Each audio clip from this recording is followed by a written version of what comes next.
Hello, everybody. Welcome back to Anglo Election Insights, where today going to have a look at the federal coalition and what chances it has of, or at least what pathways it has of getting its coalition of voters back after Labor and the Teals have spent the last two cycles chipping away at it, as well as other sort of smaller outfits on the like minor parties on the right. Cool. So, firstly, do Liberal values still appeal to Australians at large? So, there was some research by the Centre for Independent Studies. They are a kind of moderate centre-right think tank, like in the sphere of like the IPA or Mancal or the ATA, but a little bit more moderate than them, perhaps. And their claim was that now more than 50% of Australians, of voting Australians, rely on the government in some way for the majority of their income. So it's not an official figure, but just one that has been spreading across the media lately. In the last couple of years as well, I think this is actually from Treasury. 80% of job creation in the last 2 years has been non-market. So that doesn't necessarily mean like it's a government job, but it might mean something more like nurses or teachers or, things like that. Basically, they're publicly funded industry jobs. So I think this came about in Senate estimates, maybe towards the end of last term, the start of this term. And that figure's been getting around a little bit as well. And then if you have a look at some of the more recent issues-based polling, a plurality of Australians now disapprove of Israel's actions in Gaza, for one, which I'm sure there probably was more support just generally for Israel before the outbreak of this war. And then, of course, there's basically Australians, when you poll them, are interested in taxes that apply to people that are richer than them, but don't apply to them. So stuff like the proposed superannuation taxes on balances of over 3 million, changes to negative gearing or restricting it to like one property instead of multiple, that sort of thing, there is kind of broad support for. But then when you ask, should we have a 15% GST, then suddenly all the support disappears. And then you've got generally a plurality of Australians at least supporting the 2050 net zero targets as well. So in order for the coalition to win back Australians, they're going to have to take on some of these issues head on, and they're going to have to provide some genuine thought leadership. And it's not impossible. If you look at something like The Voice, that began with a lot of soft support. And then, of course, by the end of that campaign, which the coalition played a very big role in, the No campaign, obviously a majority of Australians went no. It's a bit different, though. That was about constitutional change.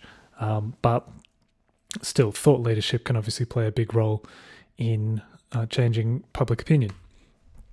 So then, looking at the coalition and their voter base and sort of their strategy going forward, I think they have three big issues. Firstly, and this is one that seemed like they might be beginning to work on quite a lot under Dutton, but it ended up coming undone by election day. So working class Australians don't back the coalition to work in their interests, particularly in terms of things like economic policy.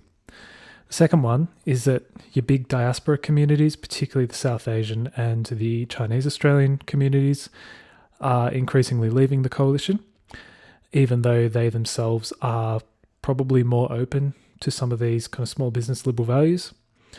But the coalition brand is performing really poorly with them.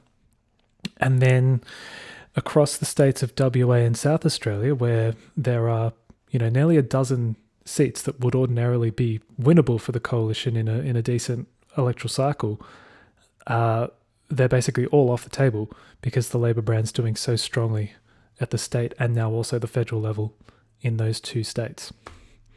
So have a look at some maps. Now, I'm comparing 2007 and 2025. Both of them kind of blowout wins for Labor. And we can see, if we look at Sydney, the coalition has lost its stronghold seats on Sydney's North Shore and Northern Beaches. And in this kind of southern Sydney area around sort of Cronulla and then back towards Camden, they've also lost that area. Redistributions and population growth in that area has probably had an impact, but you can see the coalition's hold on their metropolitan Sydney seats appears quite tenuous, whereas going back to 2007, they still had a solid base to move forward from. If you look at Melbourne, it's even more stark. This whole kind of eastern area of Melbourne, this sort of inner east area of Melbourne, which even in a bad year, the coalition could rely on those seats, is obviously now completely gone, and they were a few hundred votes away from losing Goldstein as well. So, the coalition trying to put together this whole eastern bloc is going to be the key for them in terms of Melbourne. Now, this comparison isn't quite as clear. We've got Perth and Adelaide here in 2007 and then compared to 2025. Obviously, you can see redistributions have taken place, but in Perth, 2007 was actually a bit of a funny year because the Howard government actually made gains in WA despite the national and state trend away from them. So this map actually looks pretty good for the coalition. But now obviously you can see the coalition have been pretty much entirely kicked out of metropolitan Perth, and the same thing has happened in Adelaide as well. The federal Labor brand, or the Labor brand on the whole, will probably begin to wane just a little bit over time in WA and SA. Obviously, the state governments, especially in WA, where that government is beginning to age a little bit, they will accumulate baggage over time. That's inevitable. But the problem here is that the Liberal state divisions remain pretty weak and very divided, particularly in South Australia. The diaspora communities that I mentioned, we're having more scrutiny on this national debate over immigration policy. Guys like Andrew Hastie coming along and really shining a light on that, and Jacinta Price, obviously with her commentary on it, probably doesn't help the coalition in their current predicament with those communities. And then something that I've been mentioning a lot over the life of this channel basically is that the realignment of social ideology is taking place, but it's taking place a lot quicker in terms of vote intention with your more affluent metropolitan voters who are moving towards the Teals and towards Labor. However, the coalition haven't been able to take advantage in the same way, and they're basically caught between trying to retain their appeal with those more affluent voters who used to vote for the coalition, but also try to appeal to lower income, more blue collar Australians. And essentially, last election, they got caught somewhere in no man's land and didn't really make a solid pitch to either of those groups. And the result was that they pretty much got kicked out of the cities. So firstly, let's have a look at working class Australia. Your typical kind of Labor heartland areas who, in terms of the Anglosphere more broadly, these kinds of voters have been moving to more right-wing parties. We see it with Trump, we see it with Brexit, we see it with Farage, but do we see it with the coalition in Australia? In this federal election just gone in May, it was a cost of living election. And unfortunately for the coalition, they basically just completely failed to project an image of competence, and they had no real credible economic vision or suite of economic policies. Just whatever they were saying, no one really seemed to believe them. However, on the other hand, you had Labor, who their promise wasn't amazing, I would say. They were obviously hamstrung by budgetary, the state of the budget, of course, and these modest tax cuts and the Medicare funding, that sort of thing, it all helped a little bit. At least it showed that they had some sort of idea of where they wanted to direct the country and what kind of people they wanted to help. And then stuff like this vision they have for universal childcare and all the other policies that they brought to the table, perhaps even the home battery scheme, that sort of thing, that helped them regain the trust of the sort of working families that seemed to be moving away from them in the polling, especially at the start of this year. And obviously we saw that those kinds of working family mortgage belt seats ended up being, the pillar on which the victory was ultimately delivered. And in the end, the coalition, having lost the economic debate, tried to lean into these kind of more culture warish social issues, but that had no impact on voters. And any potential backlash over things like the renewable rollout, all those cash rate increases and inflation, or certain local issues in terms of infrastructure development in seats like Wirrawa, that just basically didn't materialise. So we go back to Howard's battlers. If we think back to the late 1990s and the early 2000s, John Howard, as the Liberal leader, had a unique appeal to blue-collar and working-class Australia. So the question is, can the Liberal Party ever hope to make gains in some of Labor's former heartland areas, particularly in Melbourne and Sydney, but also Perth's northern suburbs, and now they've got a battle to win back, areas in Brisbane's north and south too. I think ultimately the coalition has to commit pretty deeply to genuine economic reform, and that might cost them relationships with the business community and the donor class in particular. Further, the coalition has to be able to communicate their economic message and their economic vision specifically to the challenges of everyday Australians. That was something I think their 2025 pitch really lacked. I don't think everyday Australians really understood how they might be better off under a coalition government. I think they just relied on people feeling anger at Labor. And then finally, they are going to have to address some of these big issues: migration, housing, infrastructure delivery. With the outer suburbs now filled with sort of working professionals just as much as blue-collar workers and, your typical kind of private school family, those sorts of people, I imagine that appealing to voters on those specific areas, migration, housing and infrastructure delivery, that's the key to winning the suburbs. If people have to drive for an hour to get to, 2 suburbs away to their work, or, there's no train line even though they've been promised one for 20 years, that sort of thing. These are the sorts of issues that people care about in their local communities. And look, trying to deliver on some of those promises is going to cause issues within the party, issues within, as I say, their donor class, their business community backers. But if they're going to wing back the people, I think that's just going to be something they're going to have to face up to. So then we look at aspirational Australia. I'm sure you guys all remember ScoMo. He credited his 2019 victory to the so-called quiet Australians. These were the people that, they're aspirational and they work hard and they want to have the chance to get ahead. As far as Susan Lee's 2025 coalition, the problem is that the coalition is losing the economic debates.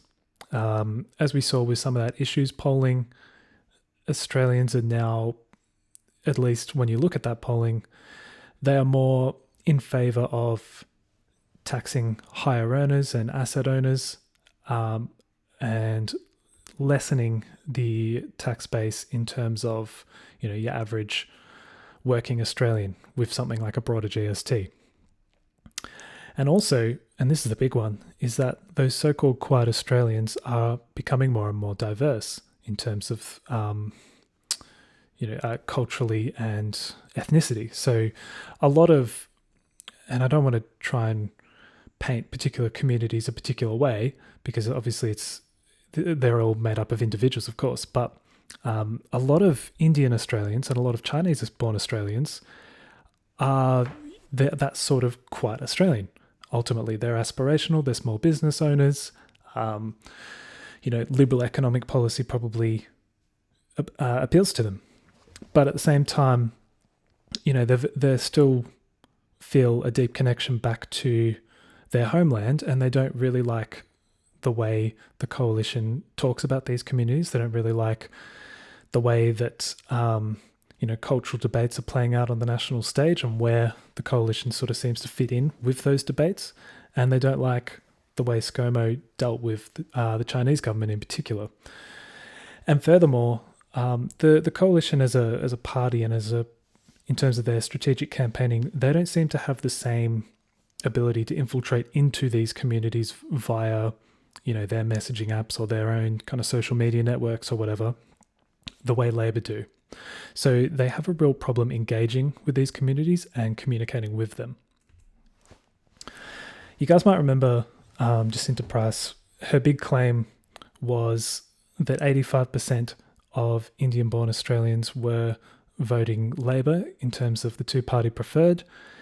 Was that actually correct? Well, probably not, because some recent Roy Morgan polling came out, which basically aggregated a lot of different polls over the last couple of years and found that, at least on primary vote, the Liberals were sitting at about 39% for the Indian community, which is actually above the general electorate in terms of the 2025 result.